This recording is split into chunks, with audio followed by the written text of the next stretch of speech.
देखिए हमने heat conductivity के बारे में पढ़ा था कि सीरीज में हम जब दो कंडक्टर्स को कनेक्ट करते हैं तो उसकी इक्विवेलेंट कंडक्टिविटी को हम लोग कैसे कैलकुलेट कर सकते हैं। कोफिशिएंट ऑफ कंडक्टिविटी जिसको हम लोग कैपिटल के से लिखते थे, जो ये बताता था कि पर सेकंड में पर यूनिट एरिया में से और पर यूनिट टेम्परेचर डिफरेंस पर कितनी हीट ट्रांसफर होगी। तो एक सेकंड में कितनी हीट ट्रांसफर हो रही है उसको हम लोग बोलते थे रेट ऑफ हीट फ्लो। तो rate of heat flow her conductor में अलग अलग रहेगा क्योंकि सब कंडक्टर्स की कंडक्टिविटी क्या है, डिफरेंट डिफरेंट है। सबके जो कॉन्फ़िगरेशन है, सबके जो एटम्स का अरेंजमेंट है वो अलग अलग है। सबके अंदर प्रोटॉन्स का नंबर अलग है, इलेक्ट्रॉन्स का नंबर अलग है, अरेंजमेंट अलग है, कॉन्फ़िगरेशन अलग है। तो इसी वजह से सबकी कंडक्टिविटी डिफरेंट डिफरेंट होंगी। Okay, now we are discussing about the thermal resistance. Thermal resistance क्या है?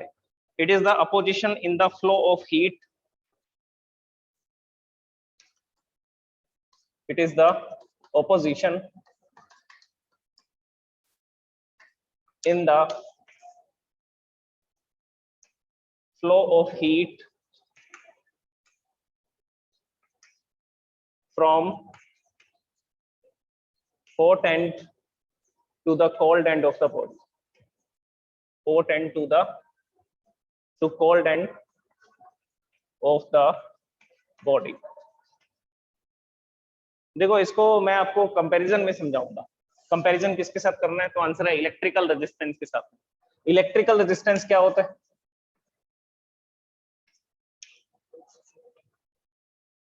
इलेक्ट्रिकल रेजिस्टेंस के बारे में आप स्टडी कर चुके हैं ऑलरेडी 10th क्लास में। The opposition in the flow of electrons. Electrons के रास्ते, इलेक्ट्रॉन के फ्लो होने में जो अपोजिशन क्रिएट होता है उसको क्या बोलते हैं? उसको रेजिस्टेंस बोलते हैं। और थर्मल रेजिस्टेंस भी यही है। देखो फ्लो ऑफ हीट, उसमें क्या होता है? उसमें फ्लो ऑफ करंट होता है, फ्लो ऑफ चार्जेस होता है। तो चार्जेस के फ्लो में जो अपोजिशन क्रिएट होता है उसको हम लोग क्या बोलते हैं? उसको हम लोग बोलते हैं इलेक्ट्रिकल रेजिस्टेंस। और इसमें हीट के अपोजिशन, हीट के फ्लो में जो अपोजिशन क्रिएट होगा उसको क्या बोलेंगे? उसको बोलेंगे thermal resistance, because heat energy is transferring. अब देखो हमने क्या फॉर्मूला पढ़ रखा है रेट ऑफ हीट फ्लो का। अच्छा ये किस पे डिपेंड करता है? तो आंसर है ये मटेरियल पे डिपेंड करता है। डिफरेंट डिफरेंट मटेरियल्स का डिफरेंट डिफरेंट रेजिस्टेंस होगा। किसी में हीट जल्दी ट्रांसफर होगी, किसी में हीट ट्रांसफर ही नहीं होगी, बहुत कम हीट ट्रांसफर होगी, इंसुलेटर का काम करेगा जैसे कि एयर होगी। तो हर मटेरियल का रेजिस्टेंस डिफरेंट डिफरेंट होगा। जैसा कि इलेक्ट्रिकल रेजिस्टेंस में होता था, कॉपर का रेजिस्टेंस अलग है, सिल्वर का रेजिस्टेंस अलग है, तो सबके रेजिस्टेंस अलग अलग होते हैं। अच्छा रेट ऑफ हीट फ्लो के बारे में हमने क्या स्टडी किया है अभी तक? हमने रेट ऑफ हीट फ्लो के बारे में स्टडी किया है K into A, this is the coefficient of thermal conductivity and this is the area of the conductor, cross section area, thickness, and here we are writing the temperature difference. hot phase और cold phase के बीच में क्या temperature difference रहता है? और divide by आता है length, और कंडक्टर की क्या लेंथ है। तो जैसे हमारे पास ये एक कंडक्टर है जिसमें हम लोग हीट को ट्रांसफर करना चाहते हैं। सो this is the cross section area, ये इसका क्रॉस सेक्शन एरिया है जो थिकनेस के बारे में बताएगा। And this is the length of the conductor. Hot phase का टेम्परेचर है T1 और कोल्ड फेज का टेम्परेचर है T2। This is the cold phase and this is the hot phase and this is the direction of transfer of heat. ये heat के transfer की direction. Okay और ये किसका फॉर्मूला है? तो आंसर है ये कंडक्टिविटी का फॉर्मूला है। अब इस फॉर्मूला को हम थोड़ा अरेंज करते हैं। तो अरेंज क्यों कर रहे हैं? क्योंकि हमें इसको इलेक्ट्रिकल रेजिस्टेंस से कंपेयर करना है। अब ये जो K इंटू A है ये मल्टीप्लाई में इधर आएगा तो डिवाइड में आ जाएगा। तो इस हीट के फॉर्मूला को, रेट ऑफ हीट फ्लो को हम ऐसा भी लिख सकते हैं T1 minus T2 divide by L upon KA। So this will be the formula. तो रेट ऑफ हीट फ्लो को ऐसा भी लिखा जा सकता है। अच्छा अब हम लोग इलेक्ट्रिकल रेजिस्टेंस की बात करते हैं। इलेक्ट्रिकल रेजिस्टेंस में आपने क्या स्टडी किया? इलेक्ट्रिकल रेजिस्टेंस में हमने ये स्टडी किया था कि हमारे पास एक कंडक्टर है, इसमें हम इलेक्ट्रिसिटी फ्लो करना चाहते हैं। इलेक्ट्रिसिटी फ्लो करने के लिए आपको क्या करना पड़ेगा? एक तो हायर पोटेंशियल का पॉइंट बनाना पड़ेगा, दूसरा लोअर पोटेंशियल का पॉइंट बनाना पड़ेगा। क्यों? क्योंकि चार्ज फ्लो होगा हायर से लोअर की तरफ। और ये कैसे क्रिएट किया जा सकता है? तो आंसर है एक सोर्स लगा करके, एक बैटरी लगा करके। इसमें भी तो सोर्स लगाना पड़ेगा। हॉट फेस, ये हॉट एंड है, इसको गर्म करने के लिए यहाँ पे भी सोर्स लगेगा, और इसमें करंट फ्लो करने के लिए, इसमें चार्जेस को फ्लो करने के लिए भी यहाँ पर सोर्स लगाना पड़ेगा। वो सोर्स ही तो पोटेंशियल डिफरेंस क्रिएट करेगा। तो हमने ये माना ये जो हायर पोटेंशियल का पॉइंट है वो V1 है, और जो लोअर पोटेंशियल, जो सेकंड एंड है वो लोअर पोटेंशियल पर है, और वो लोअर पोटेंशियल कितना है? V2। तो पोटेंशियल डिफरेंस कैसे कैलकुलेट करेंगे, V1 माइनस V2 से। ओके अच्छा, ओम्स लॉ क्या कहती है, ओम्स लॉ कहती है potential difference is equal to IR, V is equal to IR। I का फॉर्मूला क्या बनेगा, I क्या होता है, rate of flow of charge, ये है rate of flow of heat, तो मैं इसको लिख देता हूं, दिस इज कॉल्ड, H को क्या बोला जाता है, rate of flow of heat, मतलब एक सेकंड में कितनी हीट एनर्जी पास हो रही है, rate of flow of heat.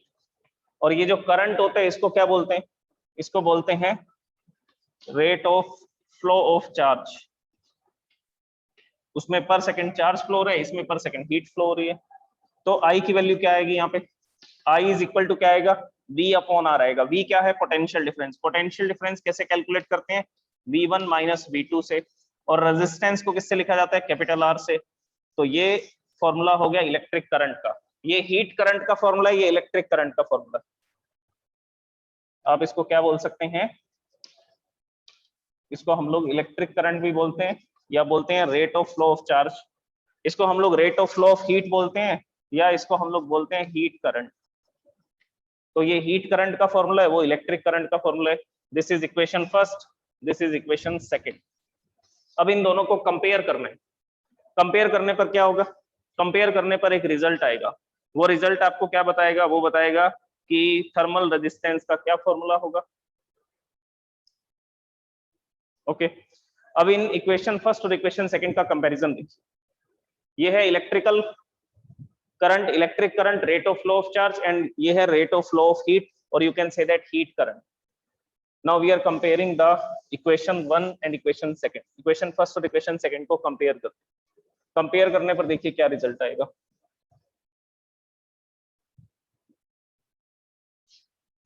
यहां पर लिखा हुआ है हीट करंट, यहां पर लिखा हुआ है इलेक्ट्रिक करंट, ये लिखा हुआ है पोटेंशियल डिफरेंस, यहां पर लिखा हुआ है टेम्परेचर डिफरेंस। तो देखो सेम सेम टर्म्स आ रही है, ये हीट करंट है, वो इलेक्ट्रिक करंट है, ये टेम्परेचर डिफरेंस है, वो पोटेंशियल डिफरेंस है, ये रेजिस्टेंस है और ये रेजिस्टेंस है। तो बेसिकली हमने क्या किया, कंपेयर किया। So by comparing equation first and second, compare equation first and second, तो इक्वेशन फर्स्ट और सेकंड को कंपेयर किया।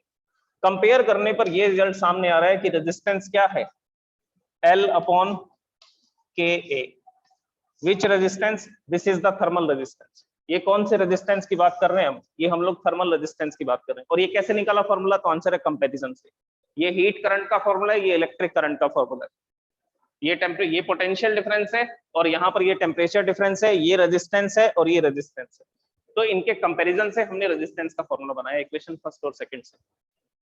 Okay so this is called thermal resistance. अच्छा और कोई फॉर्मूला बन सकता है इससे, थर्मल रेजिस्टेंस का, थर्मल रेजिस्टेंस का और कोई फॉर्मूला भी बन सकता है। तो आंसर हम इस इक्वेशन फर्स्ट को फिर से यूज करते हैं और इसकी हेल्प से एक फॉर्मूला और बनाते हैं। ये है rate of flow of heat, और you can say that heat current, इसको इरेज करते हैं इलेक्ट्रिक करंट। ये तो सिर्फ कंपैरिजन के काम में आना था, और इसका कोई यूज नहीं है इस चैप्टर में इलेक्ट्रिक करंट का। तो रेजिस्टेंस का एक तो ये फॉर्मूला बन जाएगा, एक फॉर्मूला और सुनिए, T1 माइनस T2 को क्या लिख सकते हैं, टेम्परेचर डिफरेंस। और टेम्परेचर डिफरेंस को क्या लिखा जा सकता है, टेम्परेचर डिफरेंस को लिखा जा सकता है डेल्टा T से। इनिशियल हॉट एंड का टेम्परेचर और कोल्ड एंड का टेम्परेचर दोनों को माइनस करेंगे तो टेम्परेचर डिफरेंस आ जाएगा।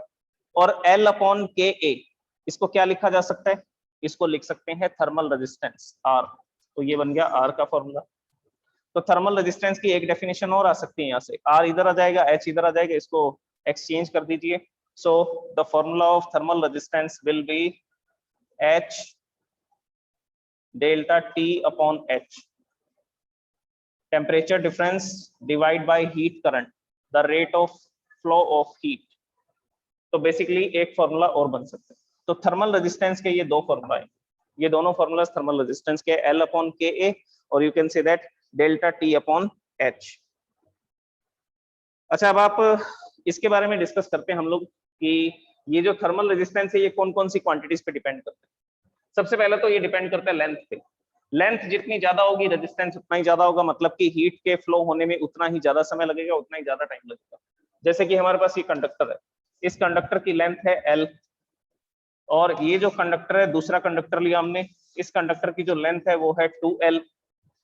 तो हम देखते हैं कि इसमें तो पर सेकंड, इसमें तो कुछ 10 मिनट के बाद यहाँ पर हीट आनी शुरू हो जाती है दूसरे एंड पे।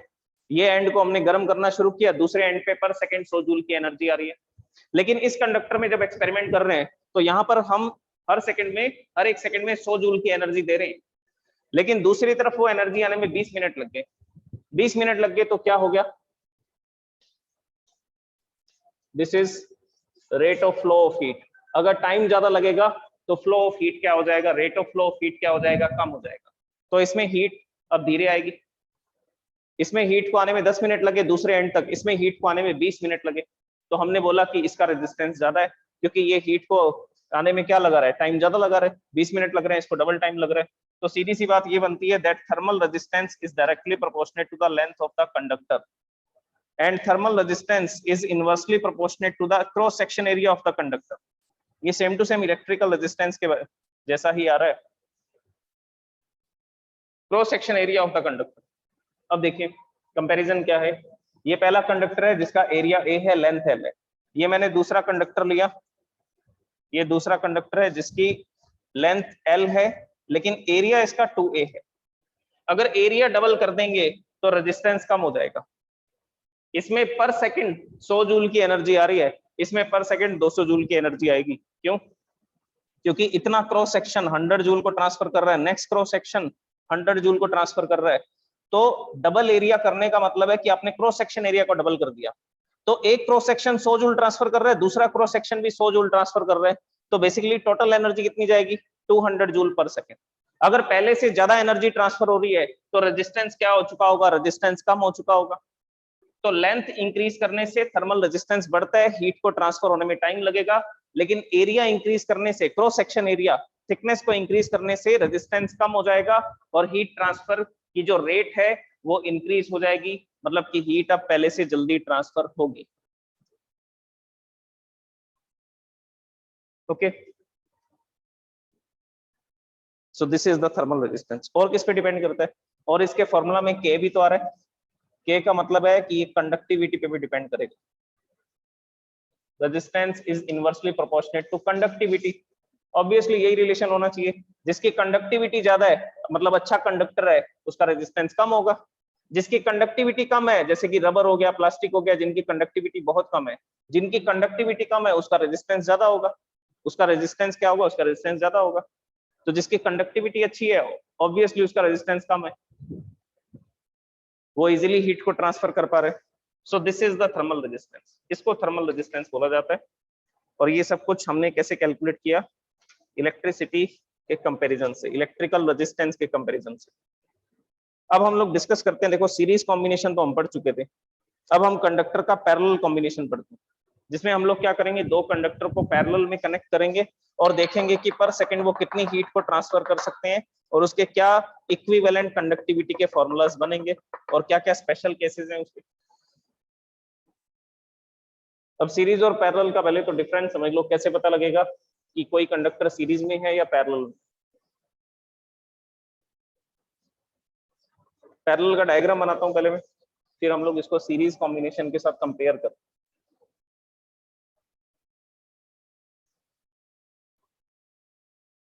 So now the next topic is equivalent conductivity of conductors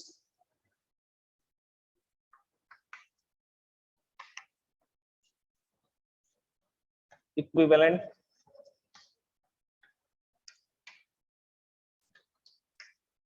conductivity of conductors connected in parallel combination, connected in parallel combination।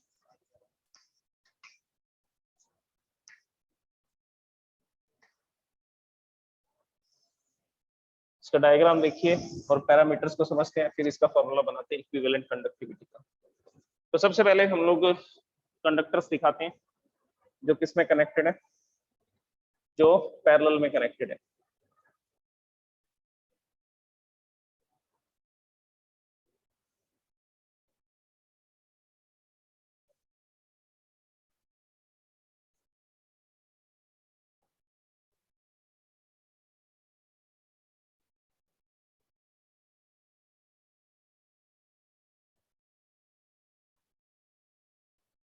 इसके 2 पार्ट्स कर देते हैं।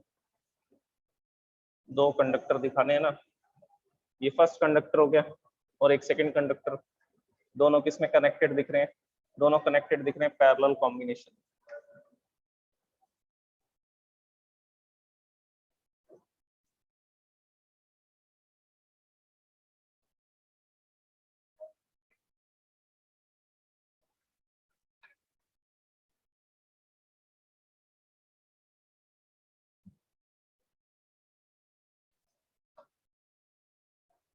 ओके, तो ये 2 कंडक्टर हैं जो पैरेलल कॉम्बिनेशन में, और दोनों के ये हॉट फेस हैं। हॉट फेस या इसको हॉट एंड बोल देते हैं क्योंकि ये दोनों फर्नेस के कांटेक्ट में है। फर्नेस जहां से इसको हीट एनर्जी मिल रही है, मतलब सोर्स के कांटेक्ट में है। तो इसका टेम्परेचर भी T1 है और इसके हॉट फेस का टेम्परेचर भी T1 है, because both are at the same temperature, दोनों ही सेम टेम्परेचर पर है, दोनों ही सोर्स से कनेक्टेड है।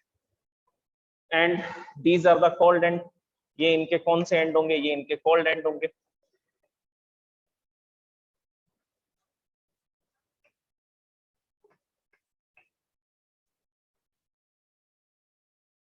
So this is the cold end at the temperature T2 and this is the cold end at the temperature T2, क्योंकि दोनों ही सराउंडिंग के कांटेक्ट में है। ये भी 0 डिग्री सेल्सियस पर है, ये भी 0 डिग्री सेल्सियस पर है, दोनों सराउंडिंग में है, तो 20 डिग्री या 27 डिग्री सेल्सियस होगा रूम टेम्परेचर। तो इसमें दोनों का टेम्परेचर, हॉट एंड का टेम्परेचर सेम है, दोनों के कोल्ड एंड का टेम्परेचर सेम है। ये इसकी स्पेशलिटी है पैरेलल कॉम्बिनेशन की। इसका जो रेजिस्टेंस है, ये अलग कंडक्टर है, इसका जो रेजिस्टेंस है वो होगा R1, इसका जो रेजिस्टेंस है वो होगा R2, इसकी जो कंडक्टिविटी है वो होगी K1, इसकी जो कंडक्टिविटी है वो होगी K2। रेजिस्टेंस अलग है तो कंडक्टिविटी भी अलग होगी, दोनों के कंडक्शन की कैपेसिटी अलग अलग होगी, दोनों की लेंथ सेम है। डायग्राम में आपको क्लियरली दिख रहा है कि ये इस डायग्राम में मैंने जो कंडक्टर बनाए हैं, दोनों कंडक्टर की लेंथ है सेम, लेकिन एरिया क्या है, एरिया अलग अलग दिख रहे हैं। इसका एरिया थोड़ा कम है, ये A1 है, ये दूसरा कंडक्टर है, इसका एरिया A2 है। तो दोनों कंडक्टर की जो थिकनेस है वो अलग अलग है, वो डिफरेंट डिफरेंट है। सो this is the parallel combination of the conductors. अब सीरीज कॉम्बिनेशन के साथ इसका कंपैरिजन देखते हैं। सीरीज कॉम्बिनेशन में ये फर्स्ट कंडक्टर था, ये फर्स्ट कंडक्टर जहां पर एंड होता है उसके साथ में हमने क्या कनेक्ट कर रखा है, उसके साथ में हमने सेकंड कंडक्टर कनेक्ट कर रखा है। सो this is the second conductor. इसको डार्क कर देते हैं, अलग शेड से दिखा देते हैं। ये दूसरा कंडक्टर यहाँ पर कनेक्टेड है। अब देखिए इसकी जो लेंथ है वो L1 है, हो सकता है सेम भी हो, और इसकी जो लेंथ है L2 है। ये जो है हॉट एंड है और इसका टेम्परेचर T1 है। दूसरा जो कंडक्टर है वो सराउंडिंग से कनेक्टेड है या किसी कोल्ड बॉडी से कनेक्टेड है, और इसका जो टेम्परेचर है वो क्या है, इसका टेम्परेचर है T2। तो ये टेम्परेचर है T1 T2। अब दोनों का कंपैरिजन इजीली आप समझ सकते हैं कि क्या आने वाला है। इसकी कंडक्टिविटी है K1, इसकी कंडक्टिविटी है K2, और ये है इंटरफेस, और इंटरफेस का कुछ टेम्परेचर है, वो टेम्परेचर को हम लोग किससे लिखते हैं, T से लिखते हैं। T हमने कैलकुलेट भी किया था, इसका फॉर्मुलेशन भी किया था हमने। और रेट ऑफ हीट फ्लो दोनों कंडक्टर में कैसा रहता है, रेट ऑफ हीट फ्लो दोनों कंडक्टर में सेम रहता है। स्टेडी स्टेट में जितनी हीट ये एंड रिसीव करेगा, दूसरी तरफ से उतनी ही हीट रिसीव होगी। ओके, तो ये है सीरीज कॉम्बिनेशन। अब डिफरेंस कैसे पता लगेगा, फर्स्ट कंडक्टर का हॉट एंड T1 पर है और दूसरा एंड T टेम्परेचर पर है। इसका एक एंड T टेम्परेचर पर है और दूसरा एंड कोल्ड एंड है जो कि T2 टेम्परेचर पर है। इसमें ऐसा नहीं, इसमें दोनों के सरफेस हॉट एंड पर भी है और दोनों के सरफेस कोल्ड एंड पर भी। तो दोनों कंडक्टर हॉट एंड पर भी कनेक्टेड है, दोनों कंडक्टर कोल्ड एंड पर भी कनेक्टेड है। लेकिन इसमें ऐसा नहीं, इसमें एक कंडक्टर हॉट एंड पर है और दूसरे कंडक्टर का दूसरा फेस कोल्ड एंड पर है। तो ये जो फर्स्ट कंडक्टर है, ये जो फर्स्ट कंडक्टर है, इसका जो एंड है, ये जो इसका एंड है, ये कैसा नहीं है, ये कोल्ड एंड पर कनेक्टेड नहीं है, ये दूसरे कंडक्टर से कनेक्टेड है। लेकिन इसमें दोनों T1 पर है, दोनों T2 पर है, उसमें ऐसा नहीं होगा, वो सीरीज कॉम्बिनेशन, उसको हम लोग स्टडी कर चुके हैं ऑलरेडी, सीरीज कॉम्बिनेशन को। ओके, अब हम बात करते हैं इसके फॉर्मूला की। देखो दोनों में रेट ऑफ हीट फ्लो अलग रहेगा, रेट ऑफ हीट फ्लो अलग रहेगा, क्योंकि ये पर सेकंड हो सकता है 100 जूल की एनर्जी ट्रांसफर करे, इसका एरिया ज्यादा है, ये हो सकता है 200 जूल की एनर्जी पर सेकंड ट्रांसफर करे। अरे दोनों का मटेरियल भी अलग है, ये कॉपर का बना हुआ है, ये आयरन का बना हुआ है, अब दोनों की कंडक्टिविटी भी डिफरेंट है। ये पर सेकंड 400 जूल ट्रांसफर कर रहा है, ये पर सेकंड 50 जूल ही ट्रांसफर कर रहा है। तो कंडक्टिविटी अलग अलग है, रेजिस्टेंस अलग अलग है, एरिया डिफरेंट डिफरेंट है, तो रेट ऑफ हीट फ्लो भी डिफरेंट रहेगा। इसमें जो रेट ऑफ हीट फ्लो रहेगा वो रहेगा H1, इसमें जो रेट ऑफ हीट फ्लो रहेगा वो रहेगा H2। टोटल कितनी हीट ट्रांसफर होगी? ये पर सेकंड 400 जूल ट्रांसफर कर रहा है, ये पर सेकंड 50 जूल ट्रांसफर कर रहा है। टोटल हीट कितनी ट्रांसफर हो रही है हॉट एंड से कोल्ड एंड की तरफ? तो आंसर है 450। कैसे निकाला? तो आंसर है ऐड करके। इसने 400 जूल ट्रांसफर किए 1 सेकंड में, इसने 50 जूल ट्रांसफर किए, टोटल कितनी हीट एनर्जी ट्रांसफर हुई? 450। ओके, तो अब हम लोग सबसे पहले इसकी इक्विवेलेंट कंडक्टिविटी को कैलकुलेट करने की कोशिश करेंगे और रेट ऑफ हीट फ्लो को कैलकुलेट करेंगे। So first of all we are calculating the rate of heat flow. Rate of heat flow calculate करेंगे, H is equal to H1 plus H2, मतलब equivalent rate of heat flow बताना है कि total heat flow कितना रहेगा। H1 की value क्या put करें? देखो रेट ऑफ हीट फ्लो का फॉर्मूला क्या होता है? KA T1 minus T2 divide by L। तो ये फॉर्मूला अप्लाई करो फर्स्ट कंडक्टर के लिए। तो यहाँ लिखेंगे H is equal to H1 की वैल्यू क्या पुट करेंगे? H1 फर्स्ट कंडक्टर की कंडक्टिविटी है K1, फर्स्ट कंडक्टर का एरिया है A1, टेम्परेचर डिफरेंस है T1 माइनस T2 और फर्स्ट कंडक्टर की लेंथ है L। इसी तरह से दूसरे कंडक्टर के बारे में बात करते हैं। दूसरे कंडक्टर की कंडक्टिविटी है K2, एरिया है A2, टेम्परेचर डिफरेंस है T1 माइनस T2 सेम है, और दूसरे कंडक्टर की लेंथ भी क्या है?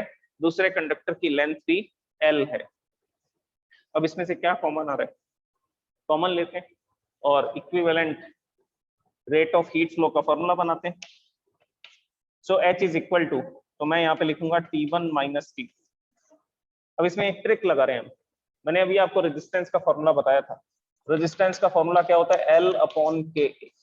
तो हमें ये फॉर्मूला यहाँ बनाना है, ये फॉर्मूला यहाँ बनाना है। तो कैसे बना सकते हैं?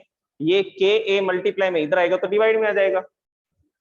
तो इसमें से T1 माइनस T2, इसमें से T1 माइनस T2, दोनों ये कॉमन आ रहे हैं। L भी कॉमन आ सकता था लेकिन L को कॉमन नहीं लेंगे। तो यहाँ लिखेंगे 1 अपॉन ये K1 A1 मल्टीप्लाई में इधर आएगा तो डिवाइड में आ जाएगा, रेसिप्रोकल हो जाएगा इसका। So this will be L upon K1 A1 plus 1 upon L upon K2 A2। तो ये फॉर्मूला बन गया। अब ये किसका रेजिस्टेंस है? ये रेजिस्टेंस है फर्स्ट कंडक्टर का। तो फर्स्ट कंडक्टर के रेजिस्टेंस को किससे लिखा जाएगा? L अपॉन K1 A1 से। सेकंड कंडक्टर के रेजिस्टेंस को किससे लिखा जाएगा? L अपॉन K2 A2 से। ये रेजिस्टेंस के फॉर्मूलाज होते हैं, ये इसका रेजिस्टेंस, ये इसका रेजिस्टेंस। तो इसकी जगह पे क्या लिख सकते हैं? इसकी जगह पे लिख सकते हैं R1, इसकी जगह पे लिख सकते हैं R2। तो फॉर्मूला बनेगा H is equal to T1 minus T2, ये पूरा है R1, so this is 1 upon R1 plus 1 upon R2। देख लो इलेक्ट्रिकल रेजिस्टेंस में पैरेलल कॉम्बिनेशन का यही फॉर्मूला होता है क्या? तो पैरेलल कॉम्बिनेशन का यही तो फॉर्मूला होता है, 1 upon R1 plus 1 upon R2 plus 1 upon R3। तो इसके पैरेलल कॉम्बिनेशन में भी सेम फॉर्मूला आ रहा है। रेजिस्टेंस का भी फॉर्मूला बता दूंगा मैं आपको पैरेलल कॉम्बिनेशन का। So this is the rate of flow of heat, ये rate of flow of heat रहेगी।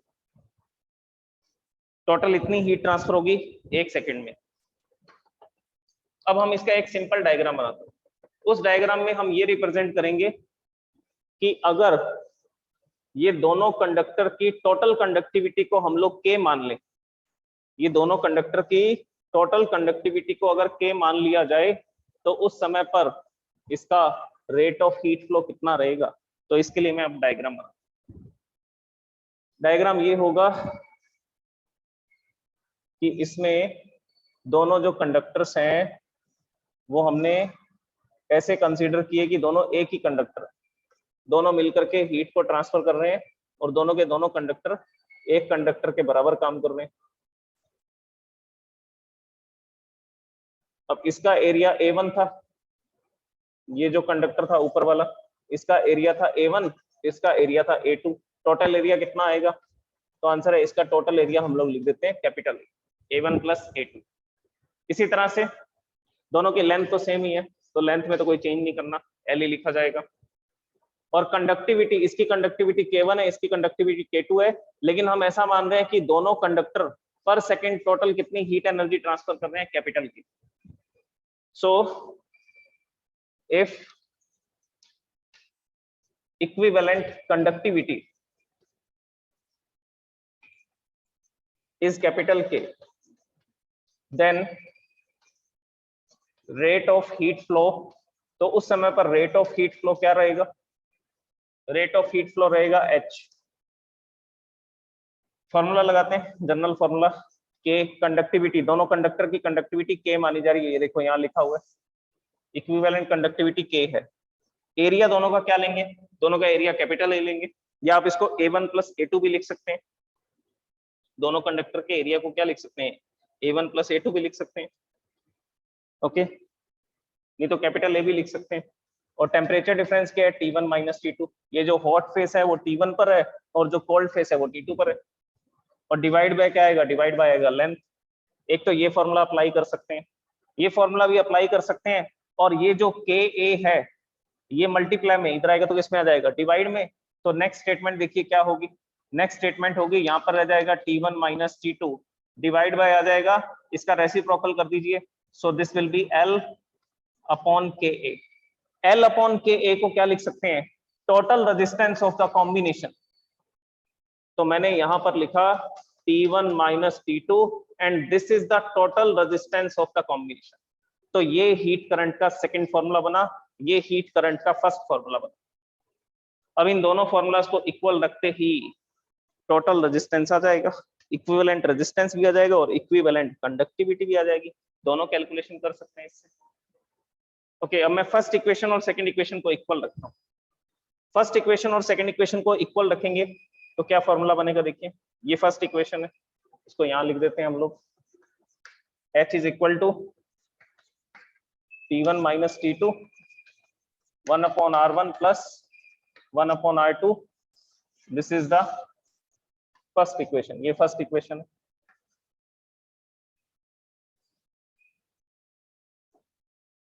Now using equation first and second, and this is the second equation.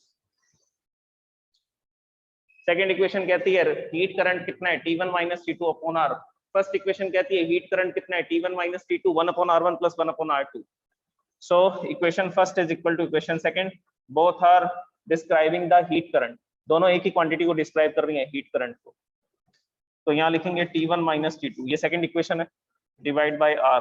First equation क्या है, first equation कहती है heat current रहेगा T1 minus T2 1 upon R1 plus 1 upon R2। ये देख लो भाई, T1 minus T2 से कैंसिल हो रहा है T1 माइनस T2, तो क्या फॉर्मूला बनेगा इक्विवेलेंट रेजिस्टेंस का, 1 upon R is equal to 1 upon R1 plus 1 upon R2।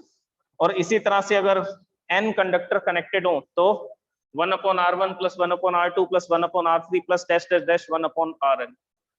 तो ये बनेगा इक्विवेलेंट रेजिस्टेंस का फॉर्मूला। लास्ट में रेसिप्रोकल करना पड़ेगा जब आप इक्विवेलेंट रेजिस्टेंस फाइंड करेंगे, जैसा इलेक्ट्रिक करंट में करते थे आप, इलेक्ट्रिकल रेजिस्टेंस में करते थे। ओके, अब कंडक्टिविटी का तो फॉर्मूला बना नहीं, ये तो इक्विवेलेंट रेजिस्टेंस का फॉर्मूला आ गया, इक्विवेलेंट कंडक्टिविटी का फॉर्मूला भी तो बनाना है, कैसे बनाएंगे, तो आंसर है इसी रेजिस्टेंस के फॉर्मूला से। अब हम इस रेजिस्टेंस के फॉर्मूला को यूज करने वाले, इसको इरेज करते हैं। Using this formula of equivalent resistance, now we are going to calculate equivalent conductivity. 1 upon R is equal to 1 upon R1 plus 1 upon R2। R की जगह पे क्या लिख सकते हैं, तो आंसर है L अपॉन KA। R1 के प्लेस पे क्या लिख सकते हैं, फर्स्ट कंडक्टर का रेजिस्टेंस, फर्स्ट कंडक्टर का रेजिस्टेंस ये लिखा हुआ L upon K1 A1 plus 1 upon L K2 A2। Reciprocal कर देते हैं, इन सबको अपस्टेयर्स में लिख देते हैं। अपस्टेयर्स में लिखोगे तो ये हो जाएगा KA upon L K1 A1 upon L K2 A2 upon L। L से L कैंसिल हो जाएगा, बस फिर क्या करना है, कैलकुलेशन तो करनी है, मल्टीप्लाई डिवाइड करना है और इक्विवेलेंट कंडक्टिविटी को कैलकुलेट कर देंगे। तो अभी तक हमने क्या क्या फॉर्मूलाज निकाले? अभी तक हमने 3-4 फॉर्मूलाज को कैलकुलेट किया। एक तो हमने हीट ट्रांसफर के फॉर्मूला को बताया, रेट ऑफ हीट फ्लो के फॉर्मूला को बताया था 1/r1 + 1/r2 फर्स्ट इक्वेशन में। सेकंड इक्वेशन में हमने फॉर्मूला बताया था T1 - T2 1/r, ये फॉर्मूला था इसका, डिवाइड बाय r लिख देते हैं। और अभी हमने एक फॉर्मूला फाइंड किया था इक्विवेलेंट रेजिस्टेंस का 1/r1 + 1/r2। 3 फॉर्मूला हम कैलकुलेट कर चुके हैं, ये फोर्थ फॉर्मूला है। अब ये L से L कैंसिल हो जाएगा, कॉमन ले लेंगे L यहाँ से कैंसिल, तो ये बचेगा KA = K1A1 + K2A2। A की जगह पे क्या लिख सकते हैं?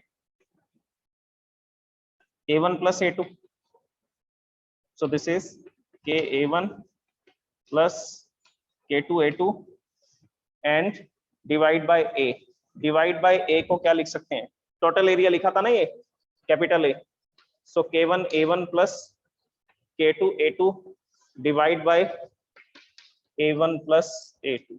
so this is the formula of equivalent conductivity। ये इक्विवेलेंट कंडक्टिविटी का फॉर्मूला। तो ये दोनों कंडक्टर मिलकर के पर सेकंड पर यूनिट एरिया में से इतनी हीट को ट्रांसफर करेंगे। तो इस तरह से हम लोग पैरेलल कॉम्बिनेशन की इक्विवेलेंट कंडक्टिविटी को कैलकुलेट कर सकते हैं with the help of the resistance, thermal resistance. ये सारी कैलकुलेशन किसके बेसिस पे की गई है? ये सारी कैलकुलेशन थर्मल रेजिस्टेंस के बेसिस पे की गई है।